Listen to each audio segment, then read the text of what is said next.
I want to start out by a headline I saw. And just to show you the money these athletes make nowadays. Sounds like something a boomer would say, right? The money these athletes make nowadays. That just the headline's funny. When you see the headline that says 49ers lowball Brock Purdy starting at $45 million a year. Just think of that number. Lowballing? That sounds just about right. Lowballing at $45 million a year? That's a lowball number? I guess when you think you're making 50 to 60, I think... I'm just saying that sounds fair, right? Oh, I agree. They'll probably give him more than that, but if anyone thinks that's a lowball starting point... I was going to say, keep in mind, it's called the negotiation, right? So who in any negotiation starts high? No, there's got to be a little back and forth. Your boss doesn't say, here's all the money we're wheeling out for you. You have to negotiate for that. Right. So I think it's a fair starting point. I do.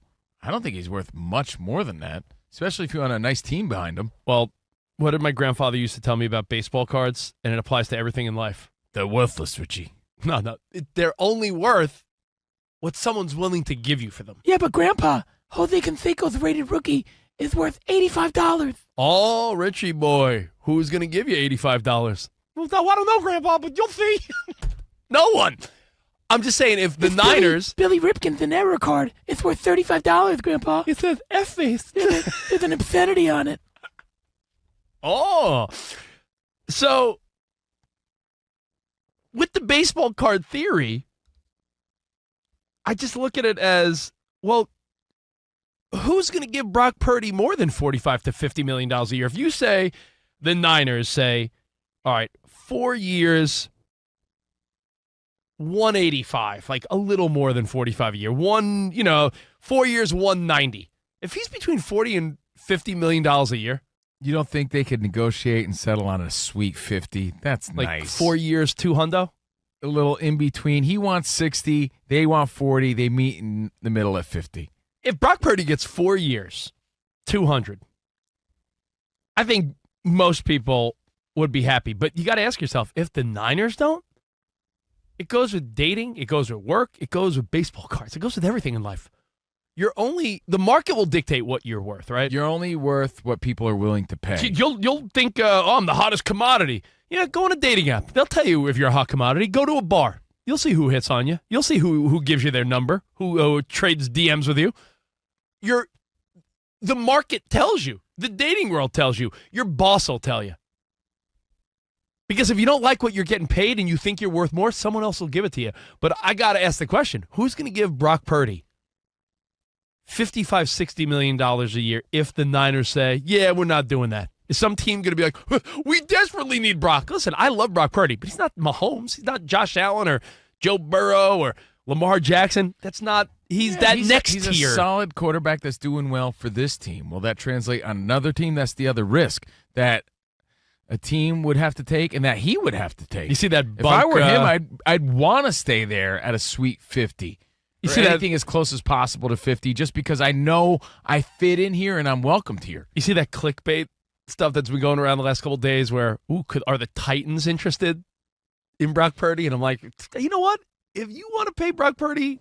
Yeah, but it's not always that. I don't want to put ourselves in an awkward situation, Rich, because I would like to negotiate someday. But you have to factor in, like, let's say someone offered us more money. Are they going to still let us do what we do? Are we going to be as happy There's other somewhere factors, else? yeah. There's so many other factors. Is he going to shine as bright somewhere else and fit into the system the way he does in San Francisco? These are things he needs to keep in mind. It's not always about chasing the bag because he can go to Tennessee or somewhere else and stink it up and his career's down the drain. Chasing We've the seen bag that so many times. It's like, dude, you're playing good. Stay there. If you're happy and you're playing well and they're being fair, that's the thing. And I think sometimes that only comes with wisdom. Sure, I'd want to get paid more, but I would factor in, but I'm very happy where I'm at. And like I said, I don't want to get in our own way and then have Fox Sports say, well, then here's this, right? Don't show us your hand. You don't want to show all your hand, but that's the truth. If you're happy where you're at, you got to factor that into the equation. I'm not sure Brock Purdy can go somewhere else and light it up. And with all these big deals, you saw Max Crosby get paid yesterday. Danny G and the Raiders Nation very happy. there is a layer where once you make a certain amount of money, and again, I'm not spending. Nothing bothers me more when other people spend your money, like mentally, like you should do this, you should do this. When you say, why would the athlete take more money to go there? Listen, some people really are just about the money. But when you're making $40, $50, $60 million a year, it's not like $5 million more is going to make you happy. You have so much money. Isn't there all those studies that show, like, once you hit a certain level of wealth, you're not happier if you make more than that? Ask Jim Carrey, your hero. He always talks about seeing the top of the mountain. He's seen the top of the mountain.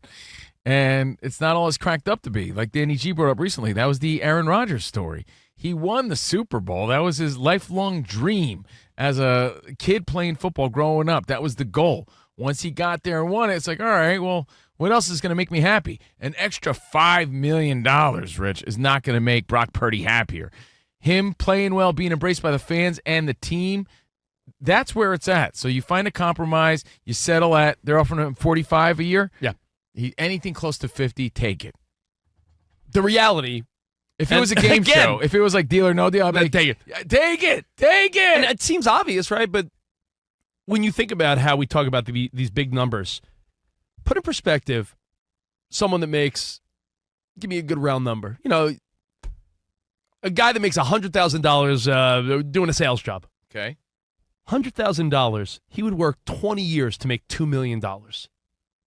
Put in perspective. You talk about someone makes $500,000 and they're, balling. They're the VP of their company making $500,000. It would take them 40 years to make $20 million.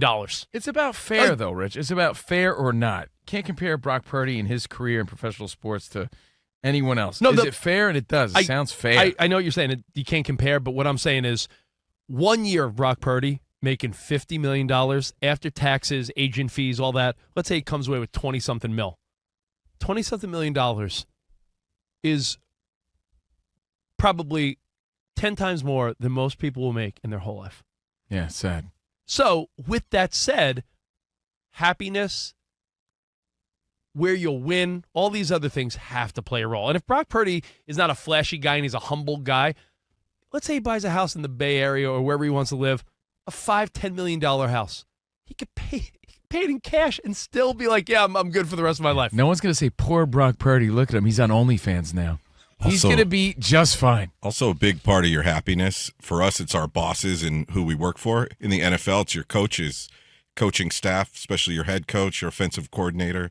In his case, a defensive coordinator for like Hendrickson and in Cincy. If he leaves and goes elsewhere, okay, but are you going to get along with the coaches the way you do in Cincinnati? Yeah, coaches that believed in him and banked on him. Like Brock Purdy, I'm not saying he owes anything to John Lynch and Kyle Shanahan, but they certainly had his back to get him to this point. Exactly. That's all. We can move on. But it's interesting because he's a very specific story, though, too, Rich. Yeah. I just saw the headline as I walked in the studio. This is not what I planned on starting with, but I saw the headline. It said, Brock Purdy getting lowballed. And I'm like, when you tell me that this guy's going to probably end up with 4 years, $200 million, that's the lowball? Like, these guys are living in a fantasy world. Lowball. He was Mr. Irrelevant. That's great. I mean, this great story continues as far as I see it. To me, that's amazing. When you talk about people winning the Powerball. Yeah, this is incredible. It's the same thing. This is the continuation of an incredible story. He's getting what? That's great. Take it, Brock. You're the man. And Tom Brady historically has been known to be the guy that takes a little less money for the greater good. And look what it got him. More contracts, longevity, and by the way, championships. That's how you do it. You follow the blueprint. There's not necessarily a blueprint in life, right? But Tom Brady did leave a pretty nice blueprint on how to win. And if that's how he did it and he's one of the GOATs, is Brock Purdy better than Tom Brady? I don't think so. In fact, I know so. So I would say that's great footsteps to follow.